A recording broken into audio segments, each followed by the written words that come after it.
Hello everyone. तो आज के लेक्चर में हम लोग पढ़ेंगे स्केड्यूल्स ऑफ द कॉन्स्टिट्यूशन।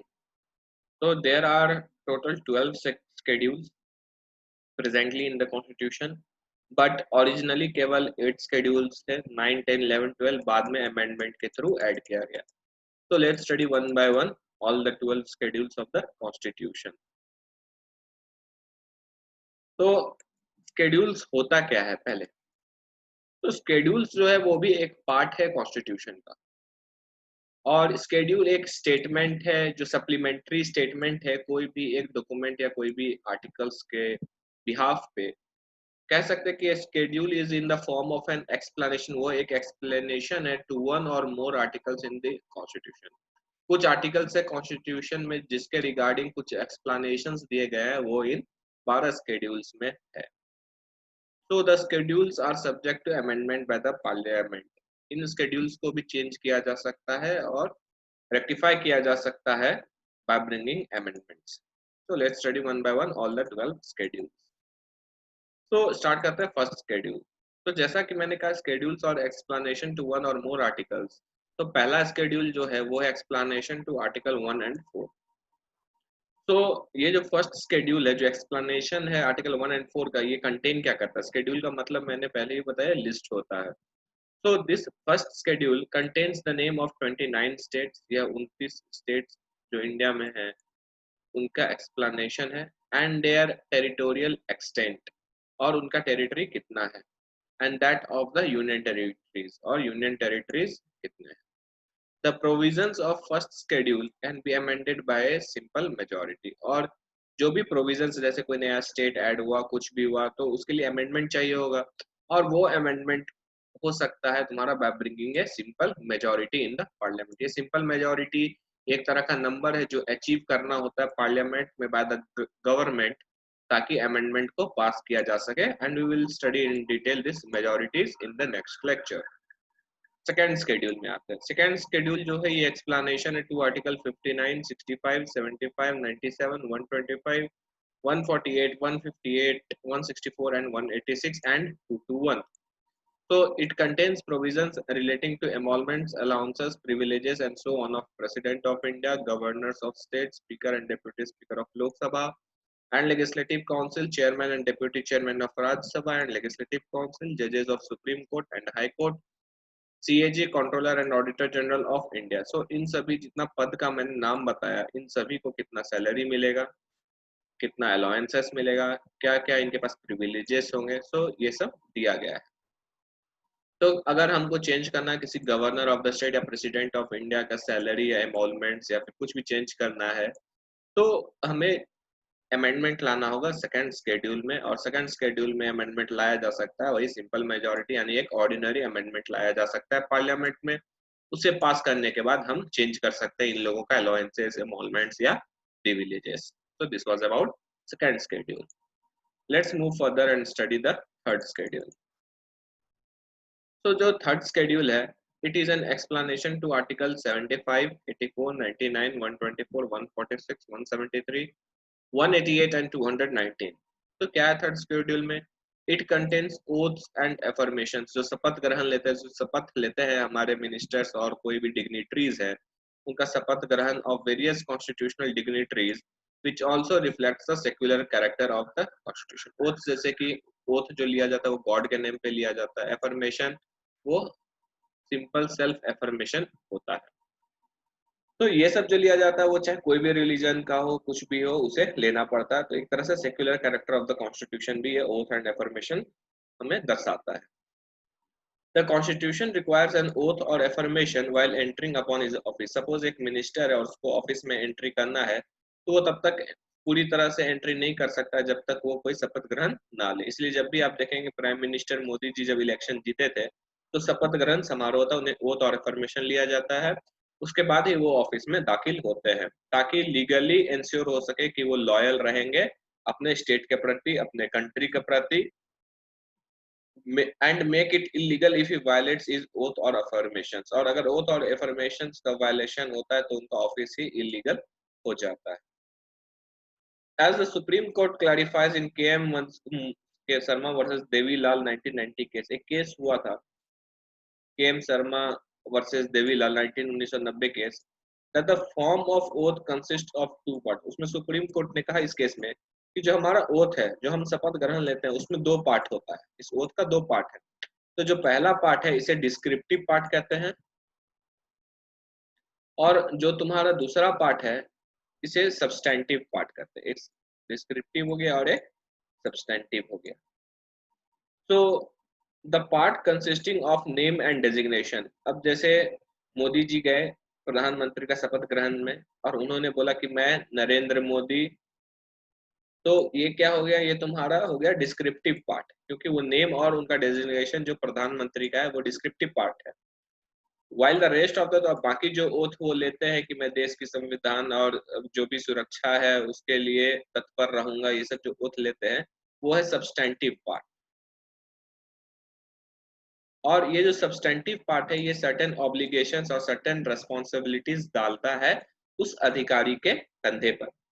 तो जब सुप्रीम कोर्ट ने कहा जब तक so long as the substantive part is followed properly, जब तक ये सब्सटेंटिव पार्ट जो है वो फॉलो किया जाता है by the person, a mistake और error in the descriptive part, भले कोई एक मिस्टेक या एरर हो जाए डिस्क्रिप्टिव पार्ट में, वो मायने नहीं रखता है और इस ओथ को इनवैलिड करार नहीं दिया जा सकता है सिर्फ ये कहने के लिए कि डिस्क्रिप्टिव पार्ट गलत था।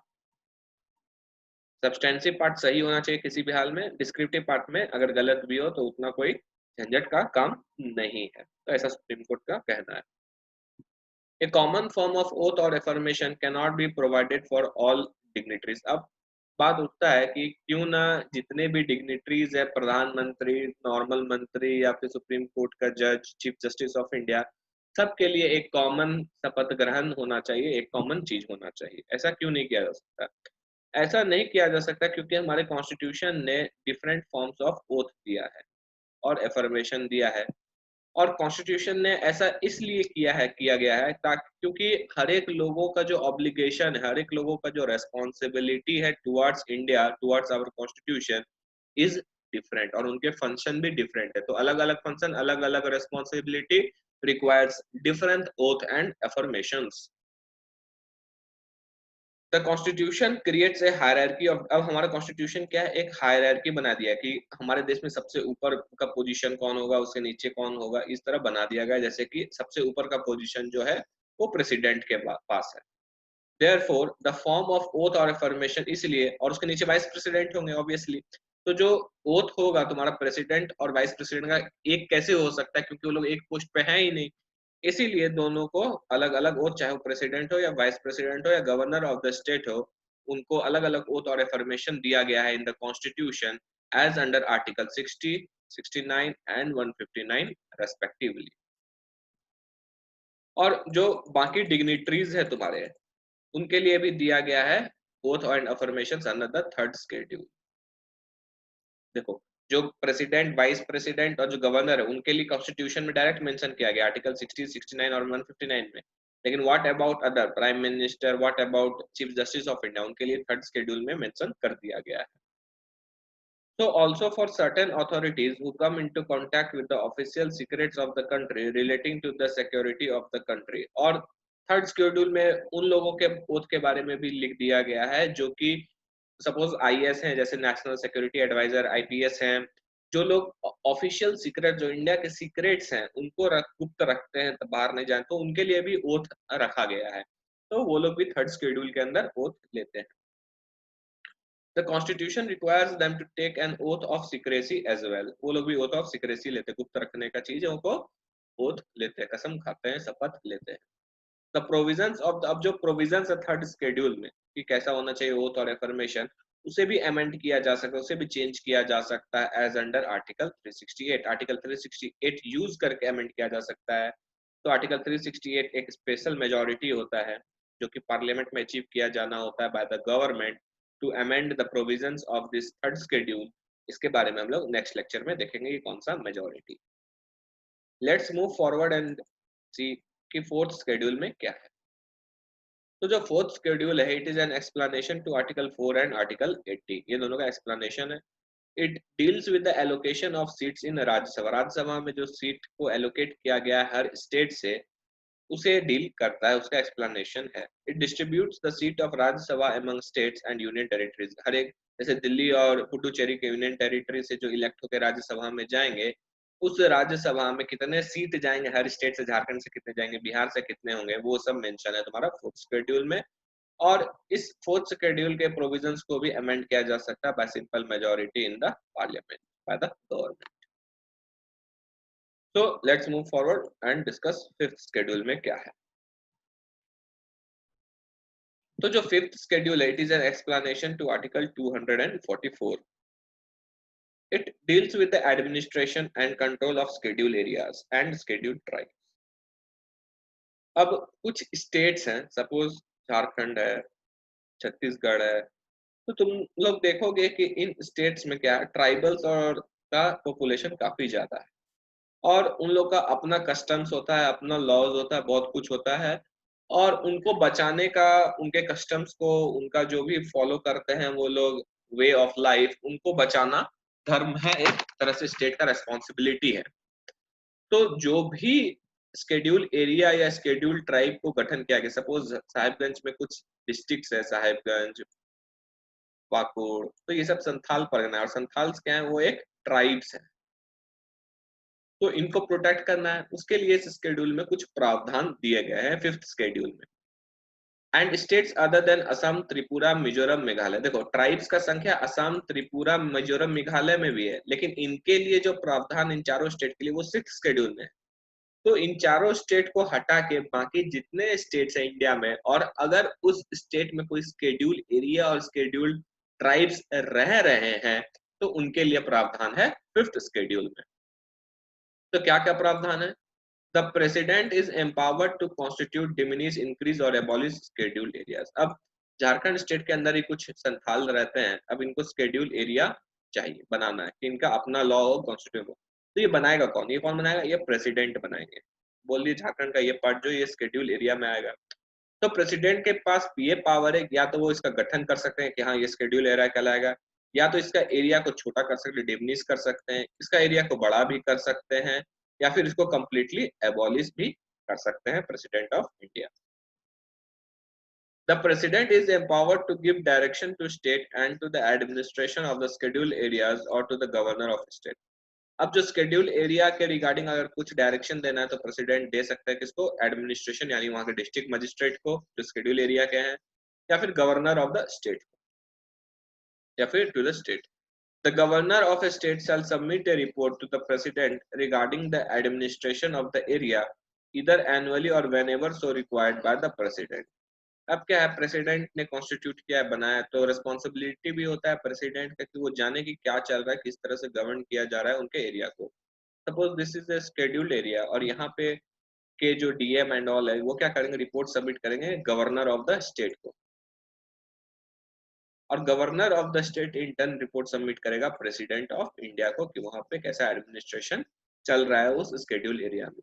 या तो एनुअली सबमिट किया जाएगा बाय द गवर्नर, या फिर प्रेसिडेंट जब चाहे तब ये रिपोर्ट मांग सकते हैं।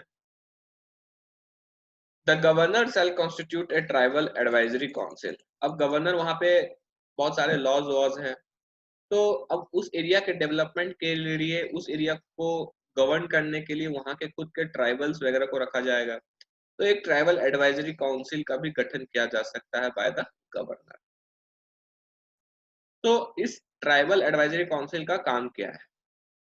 The tribal advisory council shall advise to the governor on such matters that are referred to tribal advisory council pertaining to the welfare and advancement of the scheduled areas। Suppose अब कुछ development करना है इस schedule area में, लोगों का development करना है, सपोज रिगार्डिंग एजुकेशन, और एजुकेशन में वहां पे कुछ बदलाव लाना है, तो ये मैटर जाएगा, एजुकेशन का मैटर जाएगा ट्राइबल एडवाइजरी काउंसिल के पास, ट्राइबल एडवाइजरी काउंसिल। और ट्राइबल एडवाइजरी काउंसिल देखेगी कि क्या फिट बैठता है इन ट्राइबल्स लोगों पे, क्योंकि सब कुछ तो फिट नहीं बैठ पाएगा क्योंकि इनका कस्टम्स वगैरह सब कुछ अलग है। फिर ये ट्राइबल एडवाइजरी काउंसिल जो है वो एडवाइस करेगी गवर्नर ऑफ द स्टेट को कि ये चेंजेस लाना चाहिए हमें एजुकेशन पॉलिसी में, और फाइनली गवर्नर इंप्लीमेंट करेंगे इस शेड्यूल एरिया में जो भी एडवाइस दिया जाएगा by the tribal advisory council. Next is कि the governor is empowered to declare that a law passed by the parliament or state legislature shall not imply or shall apply with suitable modifications to the schedule areas. Suppose this is Jharkhand और यहाँ पे एक schedule area है, तो अभी इस state के लिए कुछ लॉ बना होगा पार्लियामेंट में, या फिर सपोज इसी स्टेट के विधानसभा में स्टेट लेजिस्लेचर में कुछ लॉ होगा जो कि इफेक्ट करेगा इस स्केड्यूल एरिया को भी, but negatively.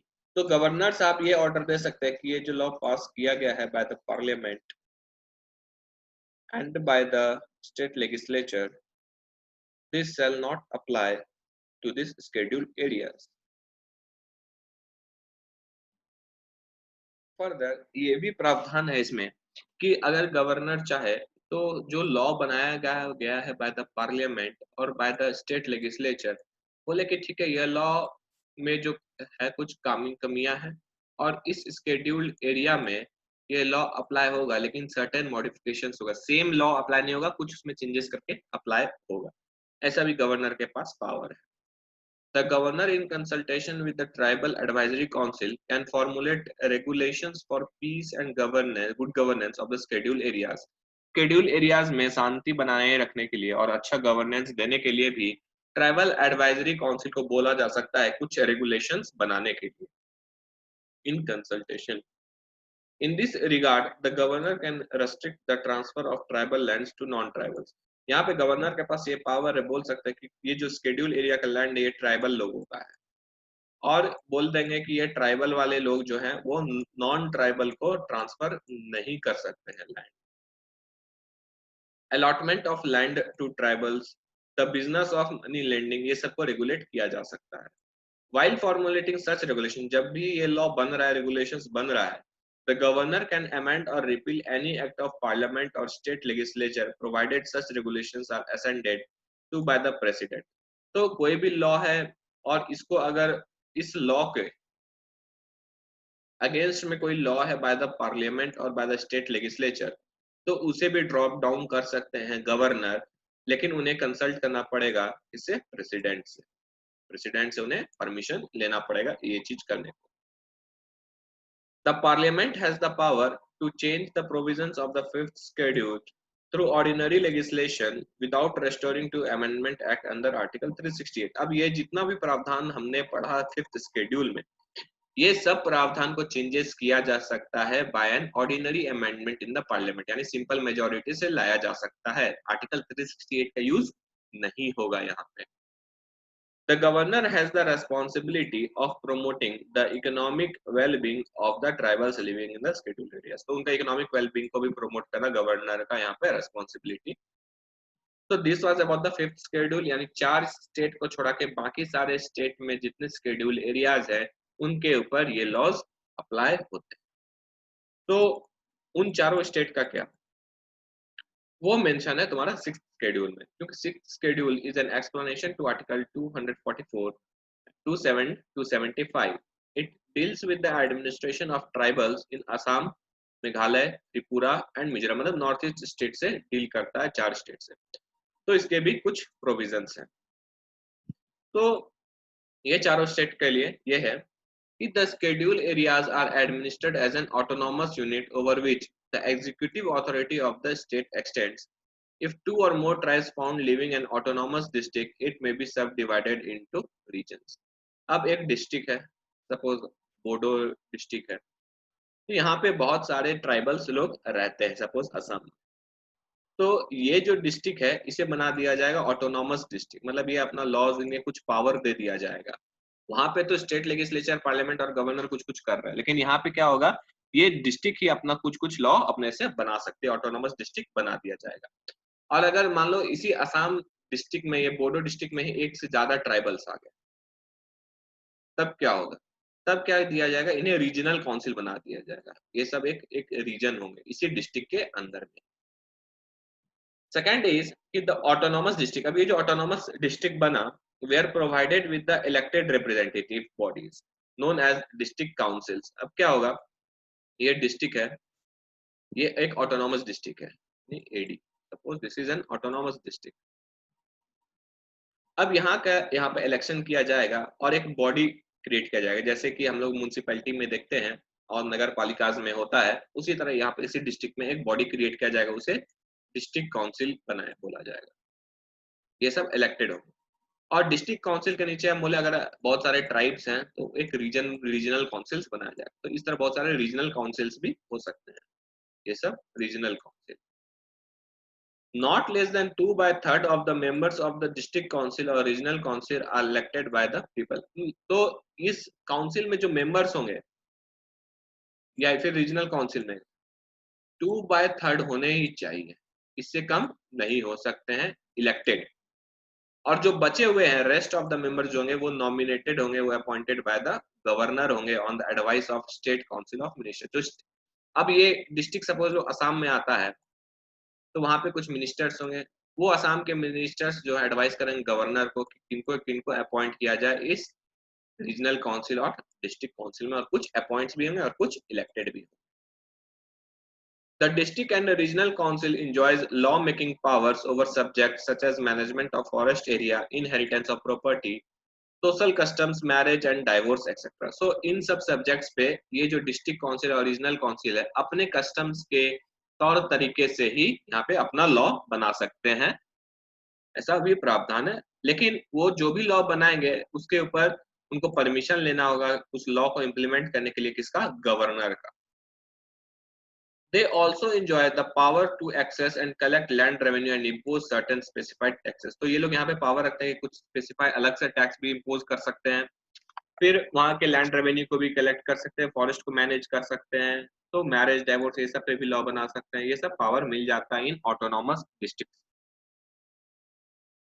The district council, अब ये जो डिस्ट्रिक्ट काउंसिल बना, रीजनल काउंसिल नहीं डिस्ट्रिक्ट काउंसिल का बात कर रहे हैं, with the assent of governor can make laws for the regulation and control of money lending and trading by non tribal resident in the district. अब उस district में ऐसा नहीं है कि सभी लोग ट्राइबल ही होंगे, लेकिन डिस्ट्रिक्ट तो ऑटोनॉमस है, तो ऐसा भी हो सकता है कि जो डिस्ट्रिक्ट काउंसिल है वो गवर्नर से परमिशन लेके कुछ लॉज एंड रेगुलेशन बना सकते हैं कि वहां पे कितना ट्रेडिंग, कितना बिजनेस हो सकता है, कितना मनी ये लेंड कर सकते हैं तुम्हारे नॉन ट्राइबल्स लोग।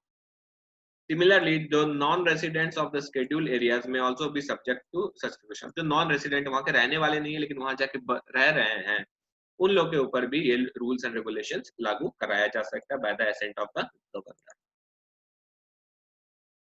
अब जो द डिस्ट्रिक्ट और रीजनल काउंसिल्स है enjoys the power to constitute village councils. अब वहाँ उस डिस्ट्रिक्ट में बहुत सारे विलेज भी होंगे, रीजनल काउंसिल्स भी होंगे और उसके अंदर विलेजेस होंगे, तो विलेज का अपना विलेज काउंसिल भी बनाया जा सकता है, which are also known as village courts. इन्हें विलेज कोर्ट्स भी बोला सकते हैं। which enjoys judicial powers over cases involving the scheduled tribes in certain specified civil and criminal cases। अब कुछ scheduled tribes होंगे इस विलेज में, उनसे कोई क्राइम हो गया होगा सिविल या क्रिमिनल, तो सिविल या क्रिमिनल जो भी चार्ज लगेगा उस पर्सन के ऊपर, तो विलेज काउंसिल का गठन होगा और विलेज के लोग आएंगे, उस काउंसिल के लोग आएंगे और उसे पनिशमेंट देंगे। तो जो भी डिसीजन लिया जाएगा विलेज काउंसिल के द्वारा, सपोज एक आदमी चोरी कर देता है विलेज में और विलेज काउंसिल का गठन होता है और उसे बोल दिया जाता है कि अब उसे मार दिया जाएगा, फांसी की सजा सुनाई जाती है बाय द विलेज काउंसिल, तो उसने बोला कि एक चोरी के लिए फांसी, ये तो अन्याय है, तो वो आदमी क्या कर सकता है, फिर भी जाके डिस्ट्रिक्ट एंड रीजनल काउंसिल में केस कर सकता है, as the case may be, वो अपील कर सकता है जाके डिस्ट्रिक्ट और रीजनल काउंसिल्स में, as may be the subject to the jurisdiction of supreme court and high court भी आगे मूव कर सकता है। The president or the governor, by a public notification, direct that any act of the state legislature or the parliament respectively shall apply to an autonomous district subject to such modifications as he may specify in his notification। अब parliament जो है या फिर state legislature, suppose this is an autonomous district और ये एक state में होगा, तो यहाँ के पार्लियामेंट जो इंडिया की है और यहाँ का स्टेट लेजिस्लेचर कुछ लॉ बनाया होगा, तो प्रेसिडेंट और या फिर जो गवर्नर एक नोटिफिकेशन जारी करेगा और बोलेगा ये जो लॉ है by the parliament and the state legislature shall apply to this, बोलेगा कि ये अप्लाई होता है इस ऑटोनॉमस डिस्ट्रिक्ट में बट विद सर्टेन मॉडिफिकेशंस, कुछ चेंजेस करके, ऐसा भी प्रावधान है। The governor of the state has the responsibility for not only promoting the economic development of the tribes but also protecting social customs of the tribes. तो ये सब जितने सारे प्रावधान लाए गए, इससे उनका जो इकोनॉमिक बेनिफिट्स है वो मिल सके ट्राइबल्स को, उनका जो कस्टम्स है, उनका जो वे ऑफ लाइफ है उसे बचाया जा सके, इसीलिए ये सब प्रावधान उनके लिए लाया गया. So this was about sixth schedule. Let's move further to the seventh schedule.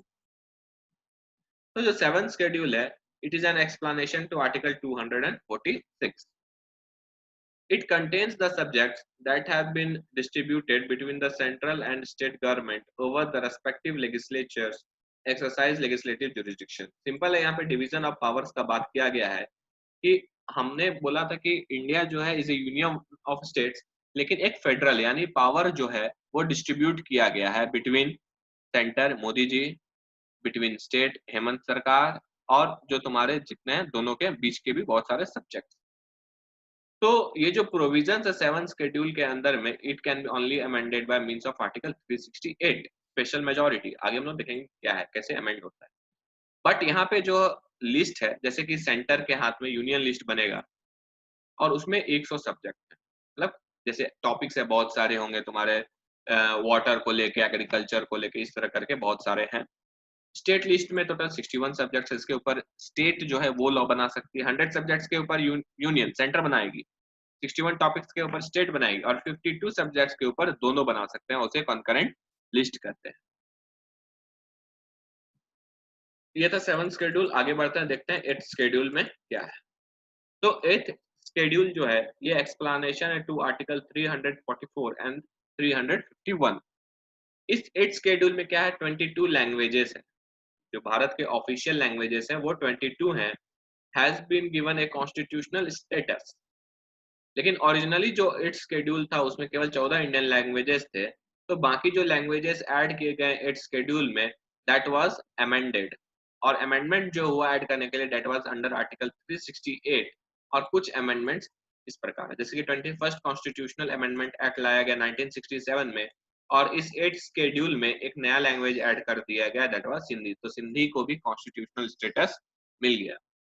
71 constitutional amendment act लाया गया 1922 में, और कोंकणी, मणिपुरी और नेपाली भाषा को भी ऐड कर दिया गया. 92nd कॉन्स्टिट्यूशनल अमेंडमेंट एक्ट 2003 में लाया गया और कुछ लैंग्वेजेस को और कॉन्स्टिट्यूशनल स्टेटस दिया गया, जैसे कि बोडो, डोंगरी, मैथिली और संथाली को. फोर्थ में 96 कॉन्स्टिट्यूशनल अमेंडमेंट एक्ट 2011 में आया, जहां पे जो उड़िया लैंग्वेज था उसका नाम चेंज करके उड़िया रखा गया. Are was replaced by T. So these were the amendments brought to the 8th schedule. Let's move forward and study 9th schedule. 9th schedule क्या है, explanation है to article number 31B.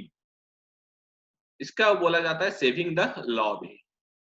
It was added by, हमने बोला था कि originally जो था हमारे कॉन्स्टिट्यूशन में वो 8 शेड्यूल थे, तो 9वां शेड्यूल को अमेंडमेंट करके ऐड किया गया, और ये पहला कॉन्स्टिट्यूशनल अमेंडमेंट एक्ट था of 1951. It largely consists of land reforms. अब उसमें क्या था, हमने आजादी से पहले देखा था कि बहुत सारे बड़े बड़े जमींदार थे जो कि हड़प लिए थे जमीन गरीबों का. तो एक बहुत प्रॉमिसिंग गवर्नमेंट थी हमारी कांग्रेस की, जो बोल रही थी कि आजादी के बाद हम लोग क्या करेंगे, लैंड को सबको डिस्ट्रीब्यूट करेंगे इक्वली, हमारे लैंडलेस फार्मर्स को लैंड वगैरह जाएगा. तो ये लैंड रिफॉर्म्स जरूरी था. लेकिन लैंड रिफॉर्म्स कैसे करती, राइट टू प्रॉपर्टी एक प्रावधान था उस वक्त के कॉन्स्टिट्यूशन में. तो अगर किसी से जमीन छीन के जमीन दे दिया जाए तो वो क्या करेगा, वायलेट करेगा राइट टू प्रॉपर्टी को. तो इसीलिए 9th शेड्यूल यहाँ पे बनाया गया, ताकि जो लॉ बनाया जा सके लैंड रिफॉर्म को लेके, उसे बचाया जा सके तुम्हारा इस राइट टू प्रॉपर्टी के अगेंस्ट. तो यहाँ पे क्या होता है कि जो लैंड रिफॉर्म के लिए इनेक्टमेंट्स हुए थे ऑफ स्टेट लेजिस्लेचर, जो भी लॉ बनाई थी, उससे क्या किया गया, 9th शेड्यूल में रख दिया गया. और बोल दिया गया कॉन्स्टिट्यूशन में कि जो अमेंडमेंट करके जो 9वां शेड्यूल है, it is not subject to judicial review of the court. मतलब जो भी लॉ स्टेट लेजिस्लेचर लैंड को लेके बनाए उसे 9th शेड्यूल में डाली, और बोल दी कि 9th शेड्यूल में जो भी लॉ है उसके ऊपर केस नहीं हो सकता है किसी भी कोर्ट में. It is the parliament that enjoys the power to place the enactment of the state legislature under the 9th schedule. अब जो लैंड है वो सब्जेक्ट है स्टेट का एज पर 8th शेड्यूल. लेकिन जो लॉ बनाएगी स्टेट, अगर उसको 9th शेड्यूल के अंडर डालना है तो ये पावर स्टेट के पास नहीं है, ये पावर किसके पास है? पार्लियामेंट के पास है। तो the provisions of the 9th schedule can be amended only under article 368 के तहत अमेंड किया जा सकता है इसके प्रावधान को। तो अब एक केस उठता है कि क्या ये सही है कि आप कुछ भी लॉ बना दो, उसे 9th शेड्यूल में डाल दो और बोल दो कि इवन वो अनकॉन्स्टिट्यूशनल ही क्यों ना हो, और बोल दो कि ये इस पे कोर्ट में केस नहीं किया जा सकता, क्या ये गलत नहीं है? तो इस चीज को चैलेंज किया गया। The constitutionality of 9th schedule was challenged before the supreme court. तो सुप्रीम कोर्ट में यही इसी बात को ही चैलेंज कर दिया गया कि ये क्या बात हुआ कि 9th शेड्यूल को जुडिशियरी जो है वो देख ही नहीं सकती है। तो एक फेमस केस था आईआर कोइलो versus state of Tamil Nadu case 2007 में। तो इसमें ये जो केस का ग्राउंड था यह था कि that it violets the basic structure of the constitution. जो कॉन्स्टिट्यूशन का एक बेसिक स्ट्रक्चर है, हम लोग आगे के चैप्टर में पढ़ेंगे कि ये बेसिक स्ट्रक्चर क्या है। तो बेसिक स्ट्रक्चर अभी के लिए बस समझ लो कि कुछ कुछ चीजें हैं कॉन्स्टिट्यूशन में जिसे चेंज बिल्कुल भी नहीं किया जा सकता, जैसे कि सेक्युलरिज्म, फ्रीडम, ये सब नहीं चेंज किया जा सकता। उसी तरह एक बेसिक स्ट्रक्चर था जुडिशियल रिव्यू। तो क्या ये जुडिशियल रिव्यू का वायलेशन नहीं हो रहा है? तो सुप्रीम कोर्ट इस केस का जवाब देती है और बोलती है कि जितने भी लॉ बने हैं स्टेट लेजिस्लेचर के थ्रू और पार्लियामेंट ने उसे 9th शेड्यूल में डाल दिया आफ्टर 24 अप्रैल 1973 के बाद, जितने भी लॉ इसमें आए हैं उसके ऊपर केस किया जा सकता है और subject to judicial review, judiciary उसे उठा के देख सकती है और उसके ऊपर मुकदमा चला सकती है। तो this was story about 9th schedule. 9th schedule को इसलिए ब्लैक सैक भी कहा जाता था क्योंकि इसमें कुछ भी लॉ डाल दो वो तो अंधेरे में चला गया, उसे निकाला ही नहीं जा सकता बाय द कोर्ट इवन। लेकिन 2007 में ये क्लियर हो गया कि नहीं, कोर्ट जो भी 24 अप्रैल 1973 के बाद डाला गया है उसे ले सकती है। Next provision is of 10th schedule. तो 10th शेड्यूल जो है ये एक्सप्लेनेशन है to article 102 clause 2 and 191 clause 2।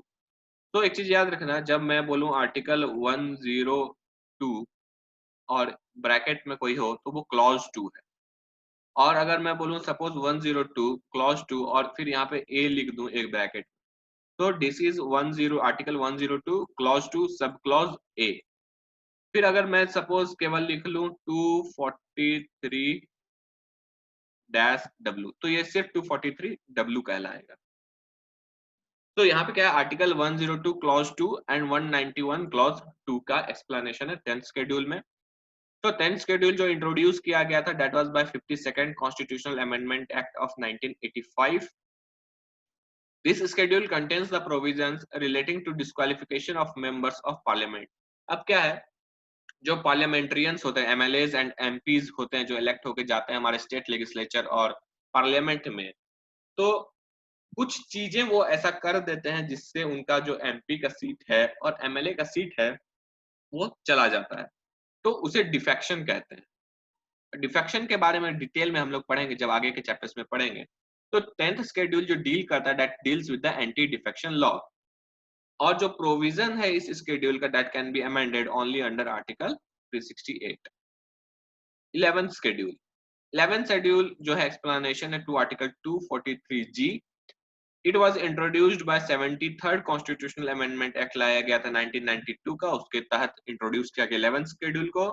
11th schedule में जो है वो तुम्हारे 29 टॉपिक्स हैं over which the panchayat have jurisdiction. अब हमें पता है कि पंचायत का गठन हुआ था, विलेज पंचायत, जैसे कि हमने पहले भी पढ़ा था, 3 टीयर गवर्नमेंट है, centre, state and village level जहां पंचायत होता है। तो इस पंचायत के जो पावर दिया गया यहाँ पर 29 सब्जेक्ट्स के ऊपर पावर दिया गया है बाय 11th शेड्यूल, और जुरिस्डिक्शन इन्हीं का होगा। It represents the distribution of power between the state government and the panchayat. तो स्टेट के अंदर ही पंचायत होगा, तो कुछ टॉपिक स्टेट के अंदर होगा, कुछ पंचायत, तो इन दोनों के बीच में पावर शेयरिंग यहाँ पे देखने को मिलता है थ्रू 11th शेड्यूल। और जो प्रोविजंस है वो अमेंड हो सकता है only under article 368। 12th schedule. 12th schedule जो है is an explanation to article 243W and was introduced by 74th Constitutional Amendment Act 1992। इसमें कुल 13 सब्जेक्ट्स है ओवर विच नगर पालिकाज यानी म्युनिसिपैलिटीज एक्सरसाइज जुरिस्डिक्शन। अब जैसे विलेज में पंचायत क्रिएट किया गया, उसी तरह अर्बन एरियाज में म्युनिसिपैलिटीज क्रिएट किया गया। जैसे कि पंचायत अगर विलेज में है तो उसे 29 सब्जेक्ट दिया गया, उसी तरह म्युनिसिपैलिटीज और नगर पालिका कोई अर्बन एरिया में है तो उसे टोटल 13 सब्जेक्ट पे पावर दिया गया, जुरिस्डिक्शन दिया गया। The schedule represents the distribution of power between the state government and nagar palikas। जिस तरह हमने 11th schedule में देखा था कि पावर शेयर होता है between the state government and the panchayat, अब ये म्युनिसिपैलिटीज भी तो किसी स्टेट के अंदर है, तो यहाँ पे जो पावर शेयर हो रहा है वो स्टेट और म्युनिसिपैलिटी शेयर कर रही है। तो जो भी प्रावधान है तुम्हारे 12th शेड्यूल में उसे भी चेंज किया जा सकता है, अमेंड किया जा सकता है under article 368 by special majority, और ये मेजॉरिटीज हम लोग नेक्स्ट लेक्चर में देखेंगे, कल के लेक्चर में देखेंगे। Till then thank you for watching my lecture. कोई डाउट हो you can comment me in the comment box. Thank you.